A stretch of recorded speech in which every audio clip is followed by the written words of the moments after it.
Good morning students, this is your maths class. हम लोग integers पढ़ रहे हैं।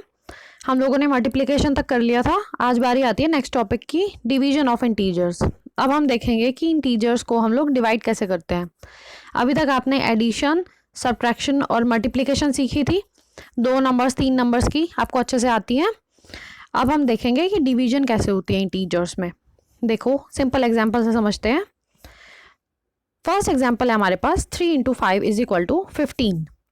3 को 5 से हमने मल्टीप्लाई किया तो आंसर क्या है हमारे पास 15 आया। तो जब हम दो नंबर्स को मल्टीप्लाई करते हैं उसके बाद जब हम डिवीजन पे आते हैं तो हम दो तरह से कर सकते हैं डिवीजन। जो हमारा आंसर था उसको हम एक बार इस नंबर से कर लेते हैं, एक बार दूसरे नंबर से कर लेते हैं। क्योंकि हमने दो नंबर से एक नंबर निकाला था, अब हम वापस जाने के लिए वही एक बार इस नंबर से करके देख लेंगे, एक बार इस नंबर से करके देख लेंगे। तो डिवीजन हम दो बार कर सकते हैं। एक बार हमने 5 से करके देख लिया, एक बार हमने 3 से करके देख लिया। देखो, अभी तक तो थे पॉजिटिव नंबर तो ये आसान लग रहा है। अब हम आते हैं नेगेटिव नंबर्स पे। नेगेटिव नंबर पे सीखना है। पॉजिटिव नंबर्स पे तो करना हमें आता है, बचपन से करते हैं हम लोग। तो अब हमें सीखना है नेगेटिव नंबर्स पे। सेकेंड एग्जाम्पल है हमारा 2 इंटू -6। अब मल्टीप्लीकेशन आपने पिछले टॉपिक में सीखी है। देखो, एक नंबर आपके पास पॉजिटिव है, एक नेगेटिव है।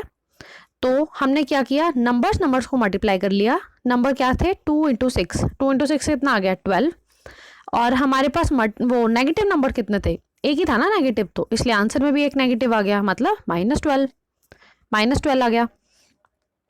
अब हम क्या कर सकते हैं, अगर हम इसको डिवाइड करेंगे इससे तो ये आंसर आ जाएगा, और अगर इससे करेंगे तो ये आंसर आ जाएगा। ऐसे ही होगा ना, -12 को -6 से करेंगे तो 2 आ जाएगा, और -12 को 2 से करेंगे तो -6 आ जाएगा। यही होता है। ये हमने देख लिया थोड़ा सा बेसिक। अब हम देखते हैं जनरल पे आते हैं। देखो, जब हमने इसकी बात की थी -12 डिवाइड बाई 2 तो हमारा आंसर क्या आया था, -6 आया था। इसका क्या मतलब है, जैसे हमने मल्टीप्लाई किया था, मान लो दो नंबर्स को हम मल्टीप्लाई जब कर रहे थे तो हमने सिर्फ नंबर्स ले लिए थे, और नेगेटिव निशान को हम क्या कर रहे थे, नेगेटिव वाले साइन को अगर एक होता था तो हम आंसर में भी एक लगा देते थे, और अगर दो होते थे तो दोनों मिलके क्या हो जाते थे, पॉजिटिव हो जाते थे। ऐसे डिवीजन में भी है। देखो, 12 और 2 नंबर को डिवाइड कर लो, क्या आएगा 12 डिवाइड बाई 2 6 आ जाएगा। अब हमारे पास नेगेटिव एक ही है सिर्फ 12 के साथ, तो हमने क्या किया 6 के आगे लगा दिया। मतलब वो नेगेटिव कहीं तो रहेगा, हमारे क्वेश्चन में था तो आंसर में भी जाएगा। अगर दो नेगेटिव होते तो पॉजिटिव बन जाता। वो हम आगे देखेंगे। अभी देखो नेक्स्ट एग्जाम्पल देखो, -32 डिवाइड बाय 4। अब फिर से वही है, सिर्फ नंबर्स को डिवाइड कर लो। 32 डिवाइड बाय 4 कितना आ जाएगा, 8 आ जाएगा। और एक नेगेटिव यहाँ पे था तो एक नेगेटिव यहाँ पे भी आ जाएगा। तो एक नेगेटिव से यहाँ पे भी एक नेगेटिव आ गया। अच्छा ठीक है, अभी तक हम क्या कर रहे थे, हम बड़े वाले नंबर के साथ माइनस ले रहे थे। अब हम क्या करते हैं, दूसरे वाले नंबर के साथ माइनस लेके देखते हैं। 50 डिवाइड बाय -5 किया अगर हमने, तो फिर से वही बात, हम एक बार नंबर को डिवाइड कर लो। 50 डिवाइड बाय 5 कितना आएगा, 10 आ जाएगा। अब जो माइनस था वो -1 तो रहेगा ही रहेगा ना, तो क्या हुआ, माइनस आंसर में भी आ गया। ठीक है, एक और एग्जाम्पल देख लो, 72 डिवाइड बाय -8। अब फिर से वही नंबर्स को डिवाइड कर लो, कितना आ जाएगा 9। अब -1 क्वेश्चन में था तो आंसर में भी जाएगा, मतलब -9। इसका क्या मतलब हुआ कि अगर माइनस इस ऊपर वाले नंबर में है या नीचे वाले नंबर में है, मतलब अगर माइनस न्यूमरेटर में है या डिनोमिनेटर में है, इससे कोई फर्क नहीं पड़ता, आंसर में माइनस आएगा ही आएगा। अब मैं दोनों माइनस की बात नहीं कर रही हूँ, अब मैं ये कह रही हूँ अगर मान लो न्यूमरेटर और डिनोमिनेटर ऐसे हमारे पास दिए हुए हैं, अगर न्यूमरेटर के साथ माइनस है डिनोमिनेटर में नहीं है तो भी आंसर में आएगा।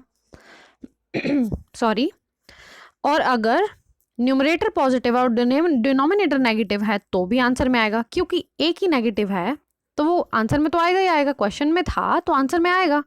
ठीक है, इससे फर्क नहीं पड़ता कि न्यूमरेटर में है या डिनोमिनेटर में है। ठीक है, अगर क्वेश्चन में एक माइनस है तो आंसर में भी एक माइनस आएगा ही आएगा। देखो, अब इसको जनरली हम कैसे लिख सकते हैं, कोई भी मान लो दो इंटीजर्स हैं आपके पास, पॉजिटिव ना लिख के यहाँ पे, अगर आपके पास कोई भी इंटीजर है ए और बी, अगर कोई भी ए और बी इंटीजर है आपके पास, ए पॉजिटिव है बी नेगेटिव है, या फिर ए नेगेटिव है बी पॉजिटिव है, इससे कोई फर्क नहीं पड़ता, इन दोनों का आंसर तो सेम ही आएगा ना। जैसे कि मान लो 32 और 4 का एग्जाम्पल लेते हैं। हमने 32 डिवाइड बाय लिख दिया, 32 डिवाइड बाय -32 डिवाइड बाय 4 लिख दिया, या फिर 32 डिवाइड बाय -4 लिख दिया। दोनों केस में क्या आएगा आंसर देखो, इसमें क्या आ जाएगा -8, क्योंकि इन दोनों को डिवाइड करने पे 8 आ गया और -1 था तो 1 इधर भी आ गया। इसमें भी तो -8 ही आएगा, कोई फर्क होएगा? नंबर्स तो सेम है और एक ही नेगेटिव है, तो इसमें भी क्या आएगा -8 आएगा। तो इसका क्या मतलब हुआ कि अगर नेगेटिव न्यूमरेटर में है या फिर नेगेटिव डिनोमिनेटर में है, इससे फर्क नहीं पड़ता, इन दोनों का आंसर सेम ही आएगा। ठीक है, इसको जनरली हम इस तरह से लिख सकते हैं। इन जो जनरल वाली फॉर्म्स लिख रहे थे ना हम लोग, सारी प्रॉपर्टीज में और सारी चीजों में जो लिखी थी, आपको याद रखनी है वो कि कैसे होती है। ठीक है, अब देखो अभी तक हम एक नेगेटिव की बात कर रहे थे, या तो न्यूमरेटर नेगेटिव था या डिनोमिनेटर नेगेटिव था। अब हम बात करते हैं कि न्यूमरेटर और डिनोमिनेटर दोनों में नेगेटिव है, तो क्या होगा? कि आपको पता है जब दो नेगेटिव आते हैं तो वैसे ही पॉजिटिव हो जाता है, ये तो पता ही है आपको, मल्टीप्लाई में भी हमने देखा था। देखो अब -12 डिवाइड बाय -6 है हमारे पास। अब फिर से वही नंबर को डिवाइड कर लो, 12 डिवाइड बाय 6 कितना आ गया? 2 आ गया। अब दो नेगेटिव थे, दो नेगेटिव मिलके क्या बन गए? पॉजिटिव बन गए। अब देखो ऐसे भी लिख सकते हैं, मान लो कि हमारे पास था -12 डिवाइड बाय -6 ऐसे था, तो 12 डिवाइड बाय 6 को तो हमने लिख दिया 2। अब ये नेगेटिव से नेगेटिव काट सकते हैं, नेगेटिव से नेगेटिव काट दो, ऐसे मान लो कि नेगेटिव से नेगेटिव कट गया, आंसर आ गया 2। अब देखो जनरली हमने कैसे लिख दिया इसको, मान लो -a डिवाइड बाय -b था, तो हम इसे क्या लिख सकते हैं? a डिवाइड बाय b भी तो लिख सकते हैं, क्योंकि माइनस है तो माइनस हमने काट दिया। देखो ऐसे लिख सकते हैं ना हम लोग, बिल्कुल ऐसे लिख सकते हैं, क्योंकि जब दो बार नेगेटिव आ गए तो वैसे भी वो पॉजिटिव बन ही जाएगा। तो हम इसको सीधा ही क्या कर देते हैं, सिर्फ नंबर्स को ही मान लेंगे, हम नेगेटिव को छोड़ ही देंगे। कब छोड़ेंगे? जब दोनों में नेगेटिव है, न्यूमरेटर में भी नेगेटिव है और डिनोमिनेटर में भी नेगेटिव है।